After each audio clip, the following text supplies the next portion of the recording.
kuryama no kubyuka ni imbabazi z'Uwiteka. Bene data, igitondo cyiza kandi cy'umugisha cyangwa se igicamunsi cyiza bivanye n'aho buri wese aherereye ku migabane itandukanye y'isi. Mwese mwemeye kwifatanya natwe gusangira ifunguro ry'umunsi kandi rya buri gitondo. Insanganyamatsiko ya none ku wa gatanu Kamena mwaka wa 2025 ku wa kane iragira iti Imana izi imirimo yawe. Imana izi imirimo yawe. Mbere ko dusoma ijambo ry'Imana, reka tubanze turimbane indirimbo y'145 mu ndirimbo zo gushimisha Imana igira iti kugukorera ni byiza. Niturangiza dusome ijambo ry'Imana.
akira ubugingo bwanjye Yesu n'ubwawe Yesu, kandi kubw'ubuntu bwawe undinde ibibi. Muri biravuga ngo singitinya n'amakuba n'ibyago bindi, uwo nizeye ni Yesu n'agakiza ke. Twese tujye imbere hamwe mu by'inzira ye, turirimbane indirimbo tuneshe iteka. Aravuga ngo akira ubugingo bwanjye n'ubwawe Yesu, kandi kubw'ubuntu bwawe undinde ibibi. Dusome ijambo ry'Imana mu byahishuwe Yohana ibice ni 3 umurongo wa 7 kugeza kuri 12. Haravuga ngo byahishuwe Yohana ibice 3 umurongo wa 7 kugeza kuri 12. Haravuga ngo urwandiko rwandikiwe ab'i Filadelfiya, wandikire marayika w'itorero ry'i Filadelfiya uti: wera kandi ukuri, ufite urufunguzo rwa Dawidi, ukingura ntihagire ukinga, kandi ukinga ntihagire ukingura. Aravuga aya magambo ati: nzi imirimo yawe, dore nshyize imbere yawe urugi rukinguye, kandi ntawubasha kurukinga. Uko ufite imbaraga nke, nyamara ukitondera ijambo ryanjye, ntibihakane izina ryanjye. Dore nguhaye bamwe bo mu isinagogi ya Satani biyita Abayuda, nyamara atari bo, ahubwo ari abanyabinyoma. Dore nzabahata kuza bikubite imbere y'ibirenge byawe, bamenye yuko nagukunze, kuko witondeye ijambo ryo kwihangana kwanjye. Nanjye nzakurinda igihe cyo kugerageza kigiye kuza mu bihugu byose, kugerageza abari mu isi. Ndaza vuba, komeza ibyo ufite, hatagira ugutwara ikamba ryawe.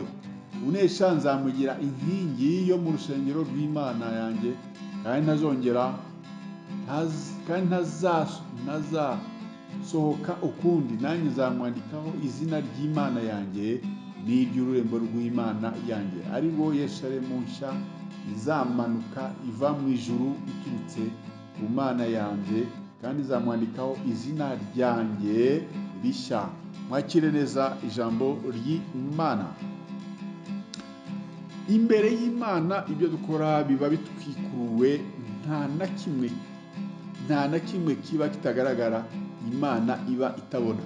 Imirimo dukora yaba myiza cyangwa yaba mibi, yose imbere yayo iba igaragara.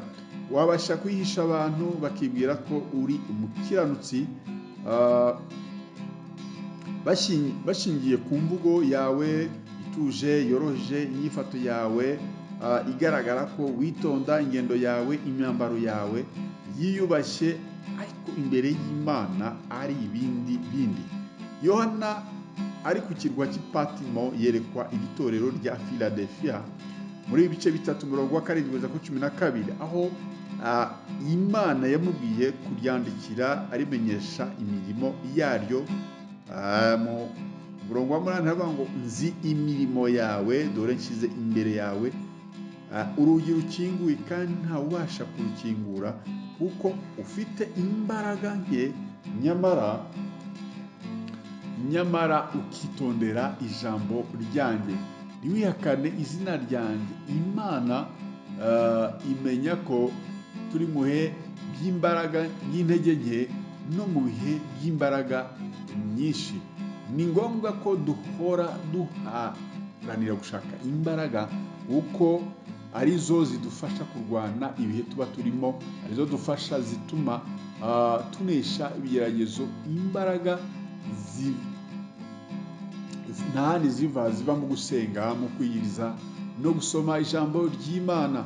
Iyo utabikora urahondobera ugasinzira, gusa witwa ko witondera ijambo ry'Imana, ariko nta kindi kintu ushobora guhindura mu buzima, mu mibereho yawe ya gikristo.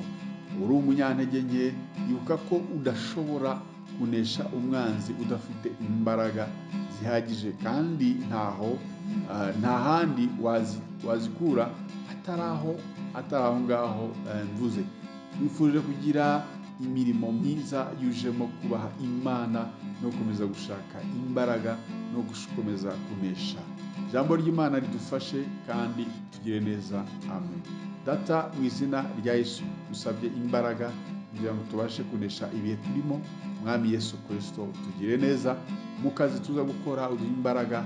Mwami Yesu Kristo, ibyo tupanga byose dukeneye imbaraga z'Umwuka Wera kugira ngo tuze kugubwa neza no gukora akazi kacu neza karimo ubuhamya, ndetse n'imirimo yacu yose ikomeze gushimwa nawe. Urakoze, urakarama, Mana natwe muri byose, ni mu izina ryera rya Yesu Kristo dusenze. Amen. Mwari kumwe nanone kuko bisanzwe na mwene so muri Yesu Kristo, Bishop Apollinaire M.Gakombe, Shumba mukuru w'itorero The Evangelical Covenant Church of Rwanda ICCR. Imana y'amahoro ikomeze kubana namwe mwese bene data. Bifuje kugira umunsi mwiza n'akazi keza. Shalom shalom, ndabakunda.